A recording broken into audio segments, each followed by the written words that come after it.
Hey guys, welcome back to the channel. Today's video is going to be on my top advice for beginning composers. A lot of this advice is stuff that I never learned here even in music school, and I think that through a lot of trial and error which I went through, I want to share a lot of my experiences and my tips and advice on how to go about this strange profession as a composer and things you should look out for on your journey. Number 1, have a personal website or portfolio. So I think all composers today should have their own personal website or portfolio online.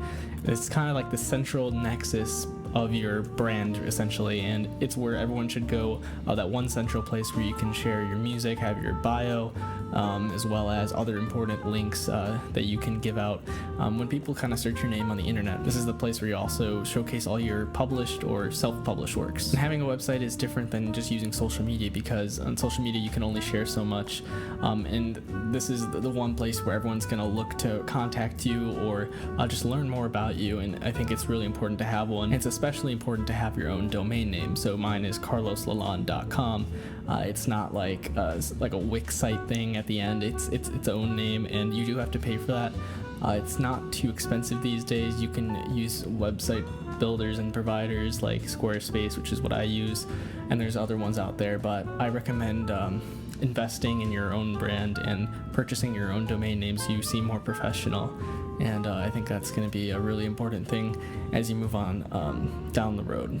Number 2, have impeccable notation and engraving skills. So one of my biggest things as a composer is having really clean notation and making sure my scores look beautiful and ready to be published, or if I'm self-publishing, I want that to be, I want my pieces to be easily read by performers and directors alike. So it's really important to have a skill set of good notation and engraving skills, and one of the best resources that I've recommended time and time again on this channel is Elaine Gould's Behind Bars, and it's the definitive guide to music notation, and I essentially refer to it as the Bible for music notation because it literally has any specific niche topic on the topic of notation and things like that. So any question that I have when I'm writing my own piece or editing my pieces, I just refer to that book, and it's always on my desk and ready to be referenced when I need it. And this goes without saying that your score should be clean and free of any obvious engraving errors.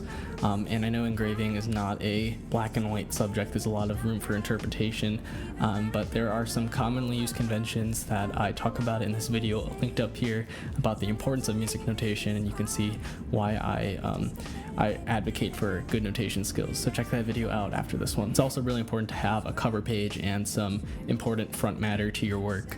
This can be things such as your own biography, some program notes about the piece, and other commission details. It's really important to have that in the beginning of the work, not just the music itself, but also some preface matter that you can have, so when people make programs about you in a concert, if you're programmed, then they want to be able to read more about you and learn more about the piece, and have a nice pretty cover page. It doesn't have to be anything crazy, just make sure it looks nice and professional. For all my formatting, I use Adobe InDesign, which is fantastic, but it can be a little pricey. And here at music school, one of the main things I see from younger composers is that their notation skills and their scores just don't look good. That could partly be because they use free notation software like MuseScore, which nothing wrong about MuseScore. It's just that it's not regarded as a professional music notation software for many reasons. Many of those reasons due to its limitations when it comes to engraving and things like that. So, and really what I preach is that if your scores don't look professional, they're not going to be treated as professional. And I'm sure all of you watching want to eventually, hopefully, make a living as a composer, or at least be treated seriously. So in order to do that, make sure your scores look good. Number 3, invest in tools and software. On the topic of being treated more professionally, if you want to be treated more professionally, you're going to have to use the tools that professionals use. I'm not saying you have to go out and spend thousands of dollars on software and equipment, but eventually you should try to build your arsenal of tools and equipment that'll help you have less friction in your work and allow you to do things without much limitation. I think one of the best things to invest in right away is some better music notation software. I recommend either Sibelius or Finale. There's also Dorico, which is probably going to start some battles down in the comments about which one is the best, but I think the industry standard is Sibelius, and it has a lot of powerful tools, and Finale is getting kind of antiquated. I feel like it's not used as much. I guess it really depends, but Sibelius is a good option, and I'll recommend my top tips video if you're learning Sibelius and all of its quirks and features, because it's not very intuitive to learn right away. It takes a long time to get used to it, and there's also many free tutorials online that you can check out as well. Second thing I'd upgrade is your sound libraries. If you use a DAW, you could get sound libraries that like East West or things like that, depending on what sounds you want, like strings or brass or things like that. For notation software, I highly recommend Note Performer 3, which is something that is really easily installed, and it kind of just works without you having to tinker with anything.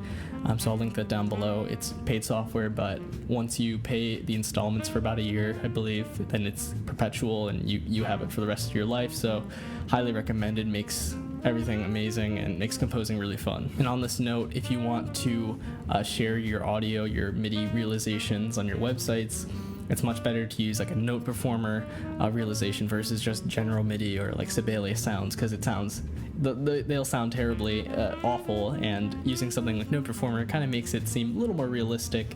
Obviously a real recording is better than using computers, but there is that option. Tip number 4, compose more. I think it's pretty obvious from the things I've shared on this channel. You should be composing every day, no matter what. I definitely do not follow my own advice. Some days I'm just not feeling it, and that's okay to have off days, but in order to hone your craft and improve, you actually have to make mistakes, and it's important to put yourself on a schedule, because if you just wait for the muse to strike, you're never going to make any real progress. I find it extremely helpful to put myself on a schedule at a specific time of day where I dedicate it just to writing. You can also do score studies of your favorite composers and your favorite works from them.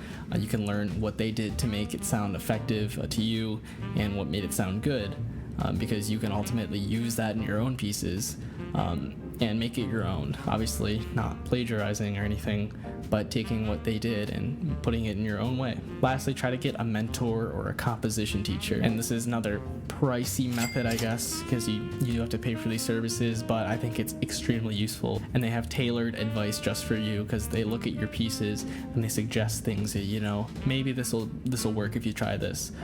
You don't always have to listen to their advice, but they have some really good insight about their experiences and what works, and real world experience that they have that they can apply and share with you, so that, you know, your piece can be the best it can be. And I teach composition lessons virtually, so if you want to sign up to be a student of mine in my own composition studio, then you can reach out to my website, link down below. Well, these are just some good tips to get you started off the right foot as a beginning composer, and I hope if you have any questions, you can please ask them down below, because I'll be happy to answer them, as well as the many composers on this community. And we've also reached 1,000 subscribers, so I'd like to thank all of you for your commitment and dedication to this channel for the past over a year. It's been really fun, and I can't wait to continue the journey and just become a better creator in general. So thank you so much for that. And with that being said, thanks so much for watching, and keep writing.